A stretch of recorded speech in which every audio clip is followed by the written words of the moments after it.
Olá, ouvintes! Bem-vindos à quarta temporada do podcast Direito Empresarial Café com Leite. Você já pode saber, mas não custa lembrar. Eu sou Amanda Taide, mineira na origem, com passagem em São Paulo e candanga de coração. Casada, mãe do Pedro, de 4 anos e meio. Bem, Taide Rivera. Do Lucas, de 2 anos e meio. Lucas da Taide Rivera. E tutora do Vira-Lata Farofa. Sou professora doutora da UNB dos cursos de Direito Empresarial, Concorrência, Comércio Internacional e Compliance. E também consultora do Pinheiro Neto Advogados nessas mesmas áreas. Esse podcast nasceu voltado para as minhas turmas da graduação em Direito Empresarial na UNB, na disciplina de Direito Comercial 1. O objetivo era e continua sendo de que, a cada nova aula, eu possa aproximar os alunos daqueles autores mais relevantes no direito empresarial no Brasil, tanto na parte de teoria geral da empresa, quanto em fundamentos do direito societário. Mas o podcast ele não se restringe mais aos meus alunos, pois a gente já tem ouvintes de todo o Brasil, de todas as idades e fases nas carreiras. De modo que todos vocês poderão ter com o nosso podcast uma biblioteca virtual em áudio gratuita dos principais livros, capítulos ou trechos de livros e artigos acadêmicos essenciais para a compreensão do direito empresarial no Brasil. Pegue então sua xícara de café com leite ou então seu tênis para fazer alguns exercícios junto comigo. Aumente o som e vamos então para o próximo episódio? A nossa xícara de café com leite de Direito Empresarial de hoje vai tratar de uma série de livros intitulados Direito, Tecnologia e Inovação, que já estão no volume 4, de autoria e coordenação de Leonardo Parentoni. E para isso a gente vai ter a alegria de contar com a participação do próprio autor e organizador desses livros. O professor Leonardo é fundador e coordenador científico do Centro de Pesquisa em Direito, Tecnologia e Inovação. Tem 20 anos de experiência nos setores público e privado. É doutor em Direito pela USP, mestre em Direito Empresarial pela UFMG e professor adjunto de Direito Empresarial na UFMG e titular no IBMEC Minas. É fundador e coordenador da área de concentração em Direito, Tecnologia e Inovação na pós-graduação da Faculdade de Direito da UFMG, a nossa vetusta. Ele é membro do Conselho Nacional de Proteção de Dados Pessoais e da Privacidade, procurador federal da categoria especial da AGU e pesquisador visitante na Universidade do Texas, em Austin, e na Agência de Proteção de Dados do Uruguai. É parceiro tecnológico estratégico da Universidade de Tecnologia de Sydney e mentor da equipe da UFMG no programa Law Without Walls. Professor Leonardo, muito obrigada por ter aceitado o convite para participar do nosso podcast e por apresentar, de um modo simples, curto e gostoso, esse tema do papel da tecnologia e da inovação na atividade empresarial. Amanda, muito obrigado pelo seu gentil convite. É uma satisfação participar do seu podcast.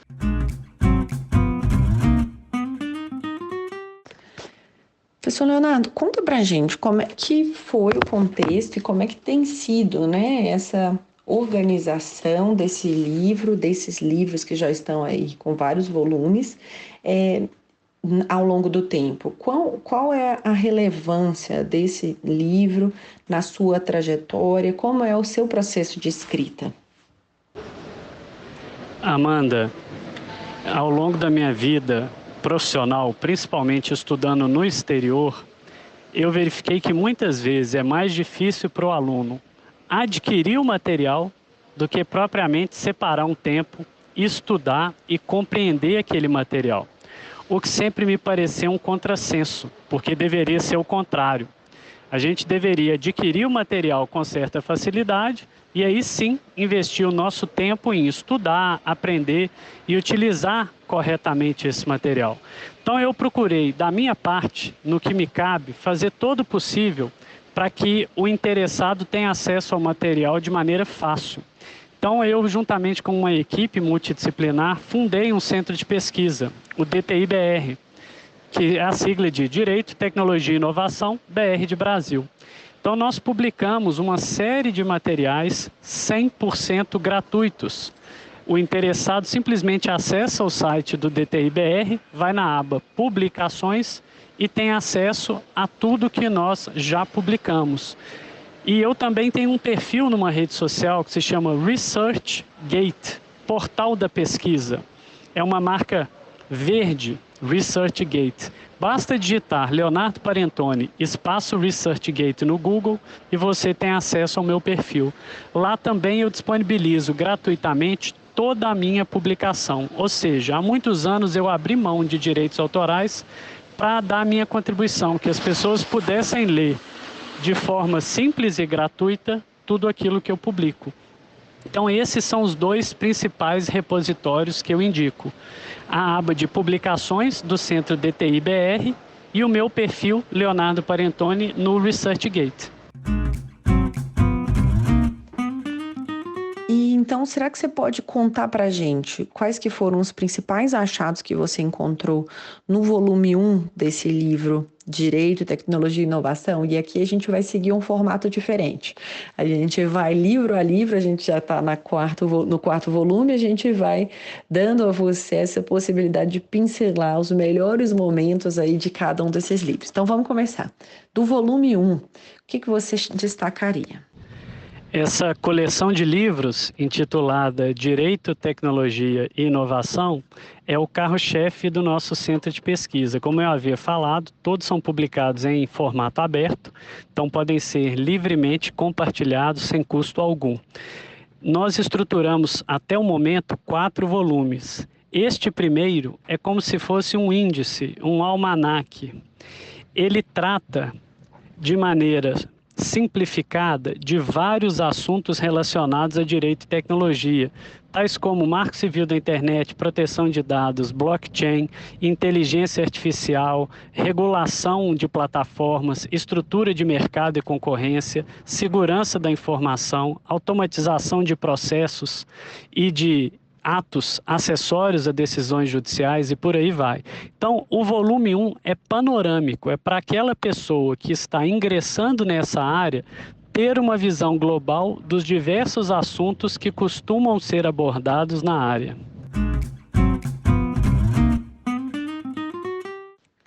E agora, do volume 2, quais foram os grandes temas desse livro sobre direito, tecnologia e inovação? A partir do volume 2, nós passamos a abordar temas específicos, ou seja, cada volume é focado num determinado tema.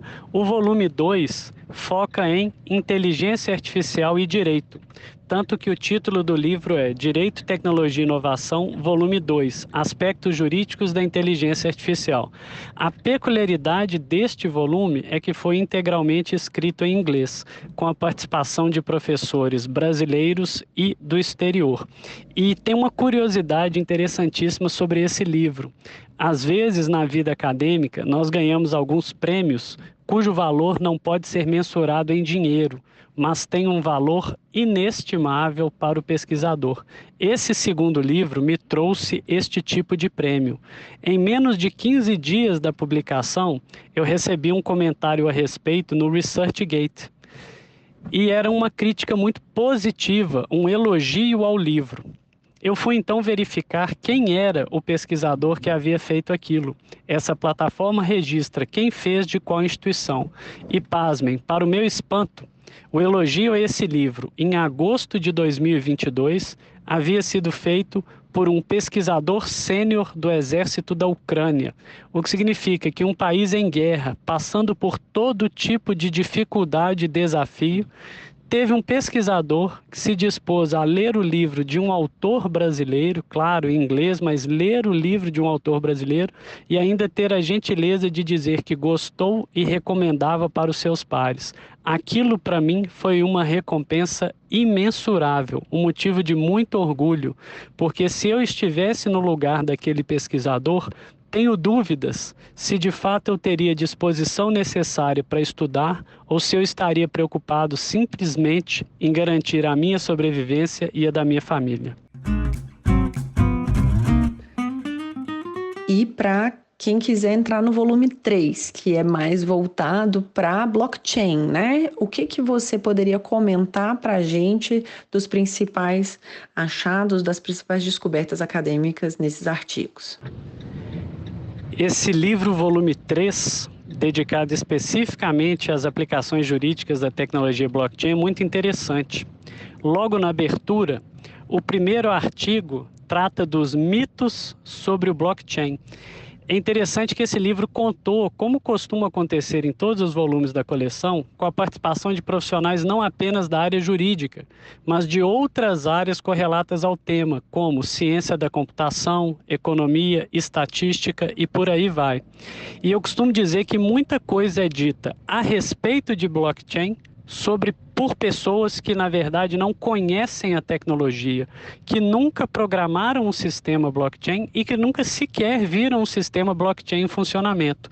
Então, eu me lembro da lição de Vivantes, se não me engano, em 1912 ou 1914, em que ele, na abertura do seu Tratado de Direito Comercial, já dizia: um dos principais erros que um estudioso pode cometer é escrever a respeito de um tema com o qual nunca trabalhou na prática.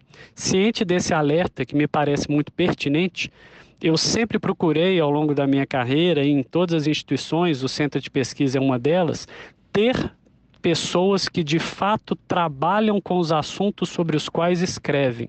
Gente que sabe e conhece na prática o que está falando.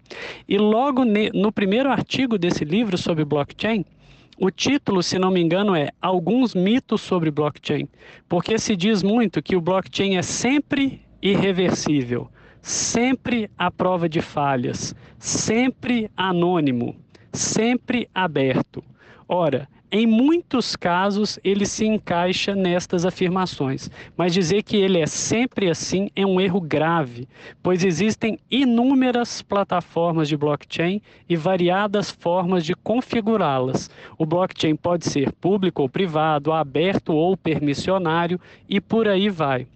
Então, essas generalizações são combatidas logo no primeiro artigo do livro, para deixar claro o que de fato é a tecnologia no estado da técnica hoje e o que ela é capaz de fato entregar para as pessoas e para o mercado.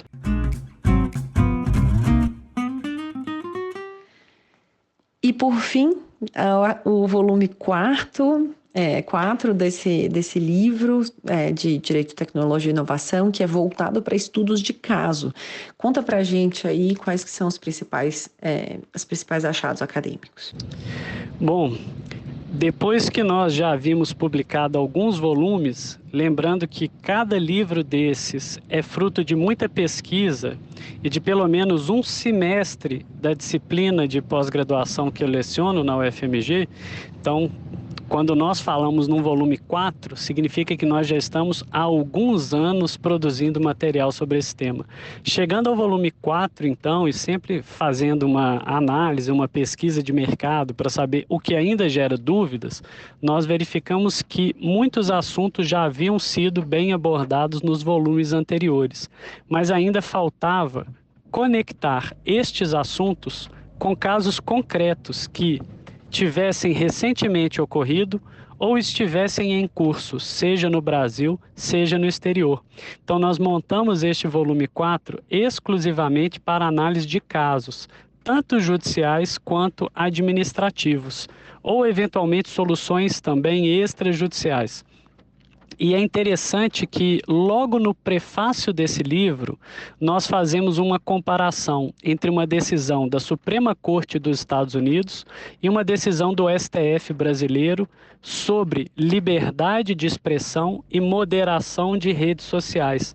E as cortes, analisando questão aparentemente semelhante, para não dizer idêntica, chegaram a decisões absolutamente opostas e absolutamente contraditórias, o que nos leva a refletir, afinal, qual das duas teria razão ou ao menos maior razão? apesar das diferenças jurídicas e estruturais entre o sistema brasileiro e estadunidense. Assim como fizemos com relação a essas decisões das Supremas Cortes dos Estados Unidos da América e do Brasil, isso foi feito em relação a tribunais europeus, sul-americanos e algumas dezenas de casos. Esse livro é o mais recente, publicado no final de 2022, e assim como todos os anteriores, está disponível para download gratuito no site do Centro DTI-BR. E agora, caminhando para o final, uma pergunta dessa 4ª temporada, a pedido de alguns ouvintes. Queria que você contasse para a gente qual que foi o não mais importante aí da sua trajetória até hoje, como que isso foi relevante para você. Que pergunta excelente, Amanda. Muito obrigado pela oportunidade. Eu vejo que é até mais importante falar do não do que do sim, porque salvo no ambiente familiar, na relação com seu cônjuge, companheiro, com amigos muito próximos, nesses ambientes o sim costuma ser a regra. Mas na nossa vida profissional, a regra não é tudo dar certo. A regra é termos que batalhar muito para conquistar as coisas. O não vem por padrão, é o nosso trabalho que transforma o não em sim. Então eu gostaria de falar sobre 2 nãos que eu recebi na minha vida profissional que foram muito importantes. O primeiro deles, logo no início, que foi no meu vestibular para o UFMG. Por uma série de razões, eu acabei não sendo aprovado. Então, meu pai disse na época que eu poderia estudar na minha segunda opção de universidade, que era uma universidade privada muito boa, que ele custearia, que não haveria problema, que estava orgulhoso de mim, que eu não sentisse qualquer peso.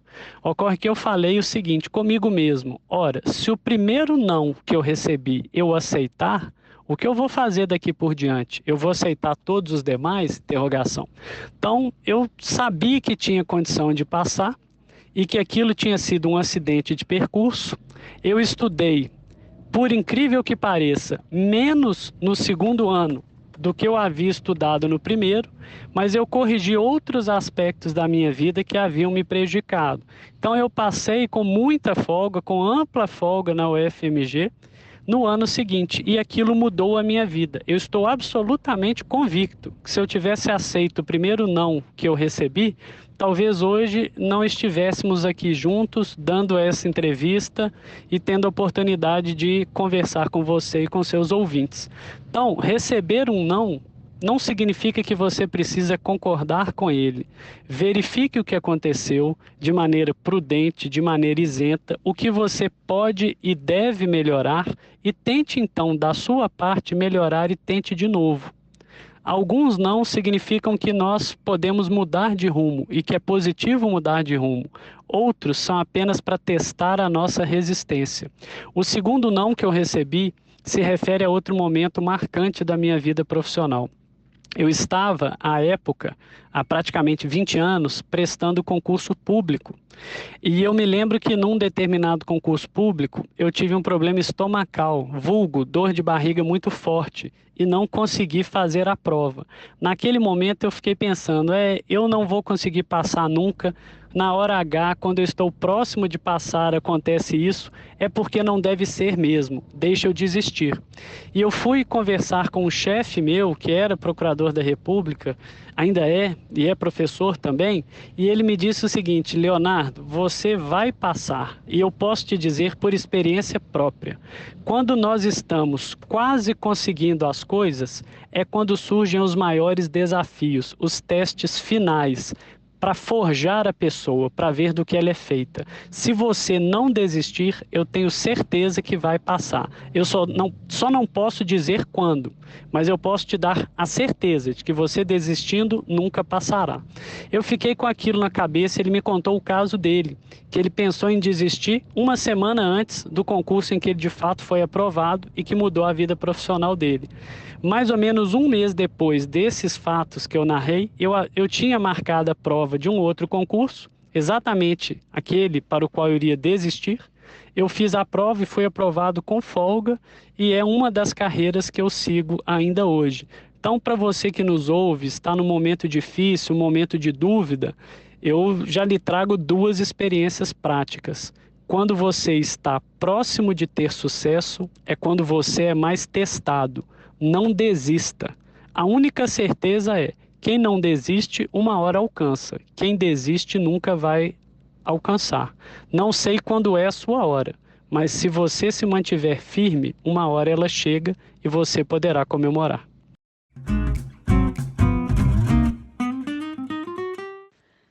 E agora, caminhando para o final do nosso episódio, eu queria que você contasse para a gente como que você se mantém atualizado sobre doutrina, sobre prática, sobre casos do direito empresarial, com a sua recomendação para os ouvintes aí do podcast. Professora Amanda Taide, eu aqui agradeço imensamente a possibilidade de participar do seu podcast, que nós sabemos tem uma audiência incrível. Gostaria de lhe parabenizar pelo excelente trabalho. Já foram dezenas de edições e certamente muitas outras estão por vir. Seu podcast já é um sucesso e certamente será cada vez mais. Muito obrigado. Vamos manter os laços. Se algum dos nossos ouvintes quiser entrar em contato comigo, fique à vontade, ou pelo ResearchGate, ou pelo meu e-mail. E eu espero que daqui a 10 anos nós possamos nos reencontrar, quem sabe gravar um novo podcast, trazendo notícias boas, e que essa breve conversa, quem sabe, possa frutificar na vida de alguém e ajudar algum estudante que está num momento difícil a perseverar e alcançar os seus sonhos. Muito obrigado, desejo-lhe sucesso, um excelente ano.